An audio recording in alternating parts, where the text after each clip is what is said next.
श्री राग महला पहला। वणज करहो वणजारे हो, वखर ले हो संभाल। गुरु महाराज करतारपुर की धरती पे व्यापारियों को संदेश देते हुए व्यापार की भाषा में, जैसे व्यापारी लोग व्यापार करते हैं ना साध संगत जी, व्यापारियों को उनकी भाषा में समझाते हुए ये शब्द उच्चारण कर रहे हैं। वणज करहो वणजारे हो। गुरु महाराज कह रहे हैं कि तुम वणज करते हो, तुम डील्स करते हो, तुम व्यापार करते हो, तुम व्यापारी हो। वखर ले हो संभाल, अपने सौदे को संभालो। तो ये हैरान हो रहे हैं महाराज, कौन से सौदे को संभाले, हम तो अपना अपना काम बखूबी निभा रहे हैं। कपड़े बेचने वाला कपड़ा बेच रहा है, जो मसाले वगैरह बेचते हैं वो मसाले बेच रहे हैं, जो खेती बाड़ी का काम करते हैं वो खेती बाड़ी कर रहे हैं। तो महाराज आपका मतलब तैसी वस्त विसाहिय जैसी निभ है नाल। महाराज कहते हैं ऐसी वस्तु को इकट्ठा करो, ऐसी वस्तु का सौदा करो, ऐसी वस्तु का व्यापार करो जैसी निभ है नाल, जो नाल तक, एंड तक निभे तुम्हारे साथ, जो आखिर तक तुम्हारे साथ जाए, ऐसा सौदा खरीदो। अग्गै साहो सुजान है, लैसी वस्त संभाल। महाराज कहते अगले दुनिया में अग्गै साहो सुजान है, जो अगला रास्ता है, जो अगली दुनिया है, उसका जो बादशाह है ना वो सुजान है, वो आगे सब ख्याल रखेगा। लैसी वस्त संभाल, वो वस्तु को, तुम्हारे सौदे को संभाल लेगा। वो सब कुछ जानने वाला है, वो सब कुछ पहचानने वाला है, बहुत बड़ा शाहूकार है। भाई रे राम कहो चित लाए। महाराज कह रहे अब यहाँ पे देखो भाई रे, वहाँ पे भाई मर्दाना जी भी हैं, भाई बाला जी भी हैं, और भी महाराज के जो हैं गुरसिख प्यारे मौजूद हैं। महाराज संबोधन करके कह रहे हैं भाई रे राम कहो हो चित लाए, चित लगा के राम का नाम लो। ऐसा नहीं ऊपर ऊपर से नहीं, जैसे आजकल किसी को भाई कह दो तो मिर्ची से लग जाती है, लेकिन उसी को संत कह दो, साधु कह दो, बाबा कह दो तो बड़ी जल्दी खुश हो जाते हैं। अंदर ही अंदर, मुंह से भले कुछ नहीं बोलेंगे, अंदर ही अंदर उनका जलना शुरू हो जाता है, मेरे को भाई कैसे कह दिया ना। लेकिन यहाँ पे महाराज कितने प्यार से भाई लफ्ज़ यूज़ कर रहे हैं, यूटिलाइज कर रहे हैं। भाई रे राम कहो चित लाए, चित लगा के राम का नाम लो।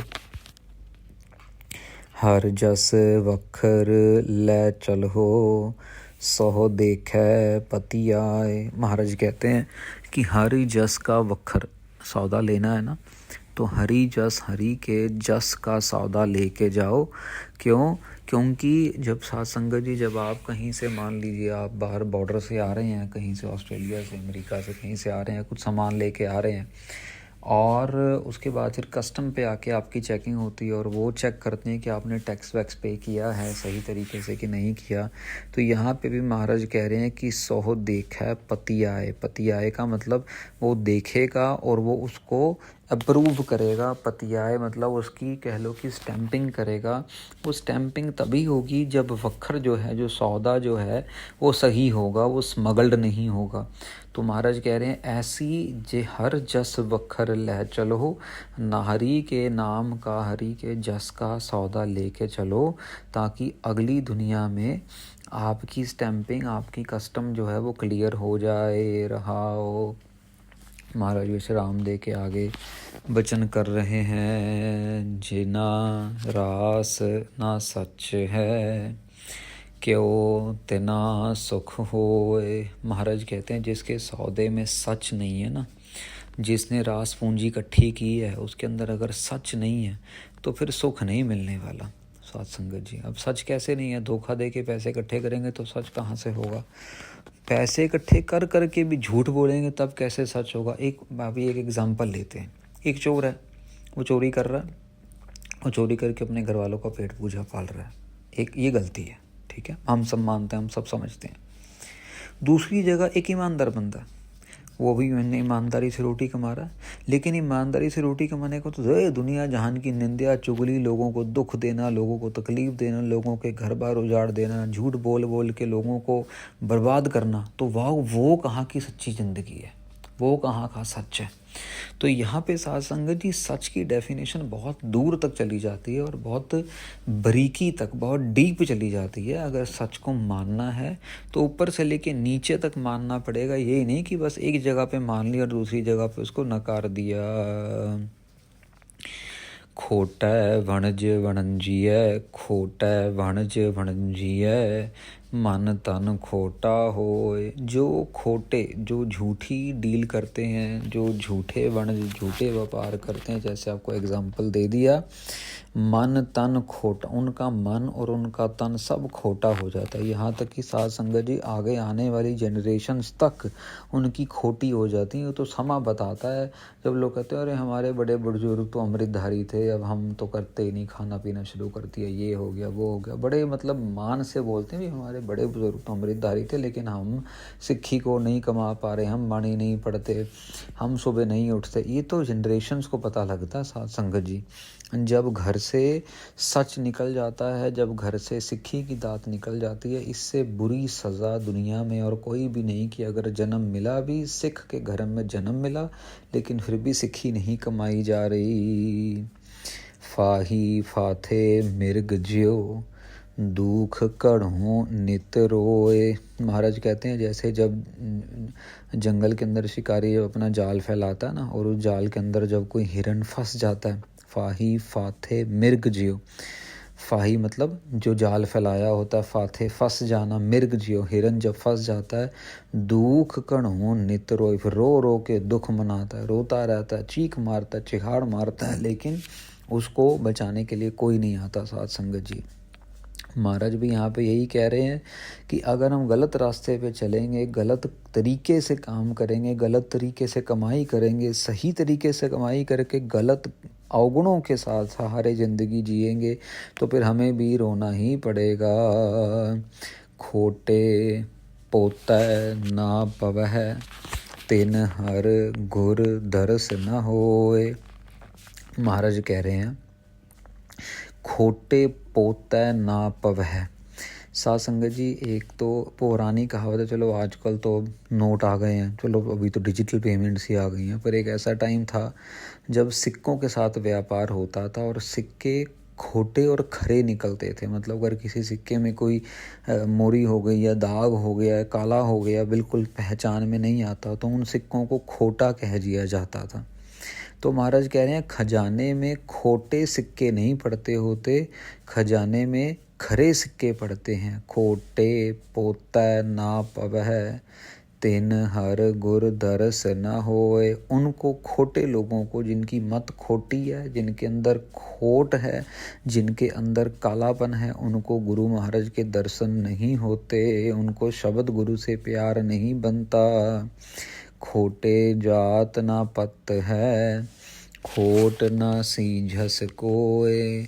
महाराज कह रहे हैं खोटों की कोई जात, कोई पात, उनका कहीं पे कोई आदर सत्कार नहीं होता। साध संगत जी खोट ना सीझस कोय, ना उनकी कोई आगे, जैसे मैंने पहले बोला कि ना ही उनकी आगे कोई जनरेशन्स जो हैं वो अच्छाई को लेके आगे निकलती हैं। हाँ, आज के दिन में भले ही आपको कुछ भी लग रहा होगा, लेकिन समा आने में बताते हैं साध संगत जी, जब पुण्य कर्म ख़त्म हो जाता है ना बंदे के, तब पता लगता है, जब सज़ा मिलनी शुरू होती है, फिर ऐसी ऐसी मार पड़ती है, ऐसी ऐसी मार पड़ती है कि नानी चाची दादी मामी सब याद आ जाते हैं। साध संगत जी इस करके बच के रहना चाहिए, हमें नाम के जाप के साथ जुड़ना चाहिए। खोटे खोट कमावना, आए गया पत खोए। महाराज कहते हैं खोटे ने बस खोट ही कमावना है, झूठे ने झूठ ही बोलना है, धोखेबाज ने धोखा ही देना है, निंदक ने निंदा ही करी जानी है, बार बार करी जानी है। बार बार आए गया पत खोए, बार बार वो आ रहा है, बार बार वो जा रहा है, और बार बार आ जाके अपनी इज्जत को खो रहा है। किसी भी जन्म में उसको इज्जत नहीं मिलती। वो जो उसके आजू बाजू के 4-5 लोग हैं ना, बस वही उसको सिर पे चढ़ा के रखते हैं, बाकी और कुछ भी नहीं है। वो जो सिर पे चढ़ाने वाले हैं वो भी ऐसे ही हैं, वो भी ऐसे ही हैं। लोगों को प्रचार करेंगे, लोगों के अंदर खूब ज़ोरों से कहेंगे नाम जपो, ये करो वो करो, लेकिन अपने घर में कोई सुबह उठने को तैयार नहीं, अपनी ही बीवी बच्चे उठने को तैयार नहीं होते। साथ संगत जी, ऐसे ऐसे दिखावे करने वाले ढोंगी लोग दुनिया में हैं, जो दूसरों को उपदेश तो देंगे लेकिन अपने ऊपर कभी भी उपदेश को लागू नहीं करते, और उनकी जो इज़्ज़त है ना वो कहीं भी नहीं पड़ती। साथ संगत जी, ईश्वर के दरबार में तो उनकी इज़्ज़त कहीं भी नहीं पड़ती। हाँ, अपने 2-4 लोगों के अंदर उनकी इज़्ज़त है तो है, लेकिन फिर भी उनकी इज़्ज़त कहीं नहीं पड़ती। अपने घर में ही गालियाँ खाने को मिलती हैं। नानक मन समझाइए, गुर के शब्द सलाह। महाराज कह रहे हैं नानक अपने मन को समझा, हमें वो संबोधन करके कह रहे हैं कि भाई अपने मनों को समझाओ। क्या समझाएं महाराज? समझाओ कि गुरु के शब्द सलाह, गुरु के शब्द से परमेश्वर की सलाह करो, परमेश्वर की सिफत करो, गुरु के शब्द रही परमेश्वर को याद करो। राम नाम रंग रत्या, भार ना भरम तिनाह। महाराज कह रहे राम के नाम में जो रंगे हुए हैं ना, वो रूहें, वो मन, वो हृदय जो राम के नाम में रंगे हुए हैं, भार ना भरम तिनाह, उनके मन के ऊपर कोई भार नहीं है, उनके मन के अंदर किसी भी तरीके का भरम नहीं है। भार ना भरम, भार भी नहीं है और भरम भी नहीं है, कोई दुविधा भी नहीं है, उनके मन के अंदर कोई डाउट नहीं है। बस उनके मन के अंदर एक नाम की शक्ति, एक नाम का प्रताप और एक नाम के आश्रय जीने की इच्छा है। हर जप लाहा अगला, निर्भव हर मन माह।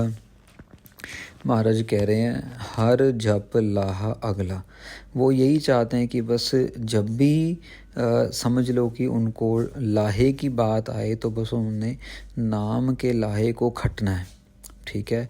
और दूसरी तरफ जो ये नहीं समझते कि भाई जो लाहा है, जो प्रॉफिट है, वो नाम के अंदर ही है, वो फिर हमेशा रोते रहते हैं। तो हर जप लाह अगला, निर्भव हर मन माह।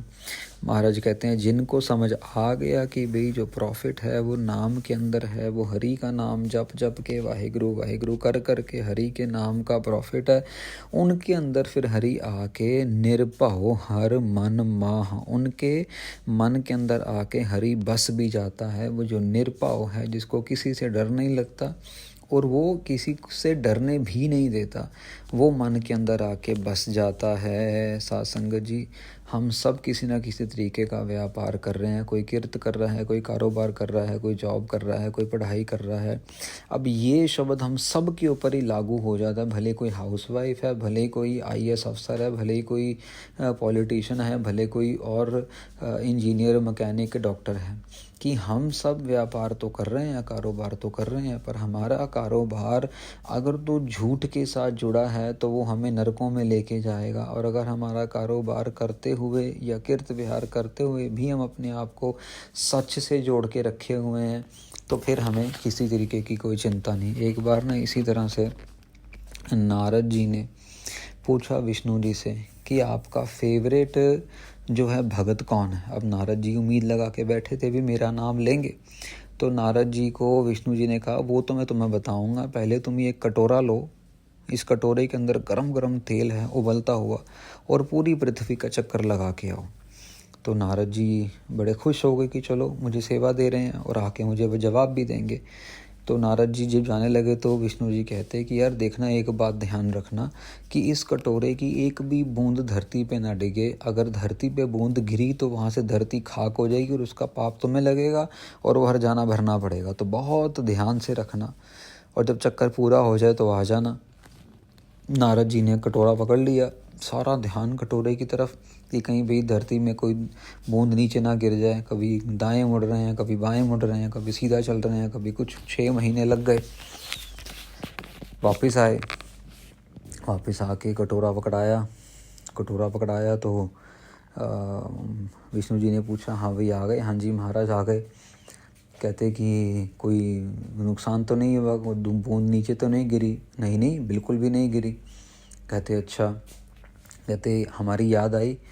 कहते महाराज याद मतलब कहते हमारा नाम लिया, एक बारी भी हमारा नाम लिया, ईश्वर का नाम लिया। तो नारद जी कहते महाराज मैं नाम लेता तो मेरा ध्यान दूसरी तरफ चले जाता, और फिर ये बूंद अगर नीचे गिर जाती तो फिर आप कहते कि धरती जल गई, वो पाप मेरे सिर पे आता। तो मेरा ध्यान तो सारा कटोरे की तरफ था, सारा टाइम मैं सिर्फ कटोरे में ही फोकस रखा अपना, ताकि बूंद नीचे ना गिरे इस गरम गरम तेल की।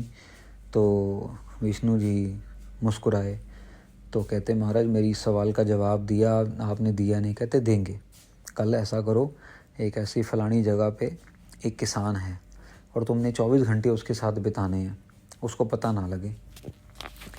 पहुंच जाते हैं नारद जी धरती पे, किसान के घर के बाहर पहुंच जाते हैं। सुबह होती है, किसान उठता है, उठते सार बोलता है जय श्री राम, उठ के बोलता है और नाम लेता है ईश्वर का नाम लेके अपने मुँह हाथ धो के अपना जो भी उसने खाना वगाना तैयार करना होता है लेके जाके, और वो खेती करने चला जाता है। जब दिन का टाइम होता है, गर्मी का टाइम होता है, भूख लगती है, खाना खाने के लिए बैठता है, हाथ मुँह धोता है, फिर दोबारा से मुँह से नाम लेता है जय भगवान। अब दोबारा नाम लेता, फिर शाम हो जाती है, शाम को वापस आता है नहा धो के, खाना खाने के बाद जब सोने लगता है तो फिर ईश्वर का नाम लेता, कहते हैं जय भगवान, आंखें बंद कर लेता। अगले दिन सुबह उठता है, सुबह उठ के फिर से सबसे पहले भगवान का नाम लेता, फिर अपना नहा धो के अपना कारोबार में चला जाता है। अब नारद जी वापस आते हैं विष्णु जी के पास। हाँ जी आ गए, हाँ जी महाराज आ गए। 24 घंटे बिता लिए किसान के पास, बिता लिए, क्या देखा महाराज? वो तो अपना खेती बाड़ी कर रहा है, बस सुबह उठता है, काम पे चला जाता है, दिन में काम करता है, सारा दिन काम करके शाम को वापस आता है, रात को सो जाता है। उसका तो कोई काम ही नहीं है, आपने मुझे इसके पास क्यों भेजा? कहते तुमने कुछ नोट किया? कहते महाराज मैंने तो कोई ऐसा नोट नहीं किया। अब नारद जी क्या सोच रहे थे, क्या ढूंढ रहे थे, वो तो उनको पता, और विष्णु जी क्या बताना चाह रहे थे ये उनको पता। तो विष्णु जी महाराज ने बोला कि तूने नोट किया कि वो दिन में कितनी बारी हमारा नाम लेता है? कदम महाराज 3-4 बार तो नाम लिया उसने सारा, आपका तो नाम ही नहीं लिया उसने बिल्कुल भी। कहते अच्छा, कहते तूने कितनी बार लिया था? कहते महाराज मैं तो सारा दिन नाम लेता रहता हूँ, इतनी बंदगी इतनी भक्ति करता हूँ, ब्रह्मा जी का बेटा हूँ मैं। कहते नहीं वो अलग बात है, पर तेरे को काम भेजा था कि तू तेल लेके जा, पृथ्वी का चक्कर लगा के आ, और तूने एक बारी भी नाम लिया हमारा? तो कहते महाराज मैं तो आपका ही काम कर रहा था, मैं नाम लेता तो मैं फिर काम कैसे करता? कहते तो उस किसान को किसने काम दिया हुआ है? उसको रोज़ी रोटी किसने दिया? वही हमने ही दी है ना। तो वो रोज़ी रोटी कमाते कमाते, किसानी करते करते हमारा नाम ले सकता है, तो तू क्यों नहीं ले सकता? तो तेरे सवाल का जवाब अब देते हैं तेरे को कि हमारा फेवरेट भगत वो है जो काम करते करते भी, अपनी किर्त विहार करते करते भी हमें याद रखता है, हमारे शुक्राने में रहता है, भगवान को याद रखता है। ऐसा नहीं कि अपने काम के चक्कर में हमें भूल जाए और सिर्फ काम की तरफ ध्यान रहे उसका। तो साथ संगत जी यहाँ पे यही है, हम लोग सब व्यापारी हैं, कारोबारी हैं, कारोबार करते करते भी हमें ईश्वर को याद रखना है, अल्लाह परमेश्वर को याद रखना है, ताकि आगे जाके हमें जब हमारी टेस्टिंग हो, कस्टम हमारे चेक करें सब कुछ, तो हम बिल्कुल क्लीन एंड क्लियर बाहर निकलें और महाराज के दरबार तक पहुंच जाएं। तो महाराज ने बहुत प्यार से, गुरु नानक देव जी महाराज ने व्यापारियों के बीच में ये संदेश दिया। साथ संगत जी इसी के साथ 22वें अंग की कथा संपूर्ण होती है।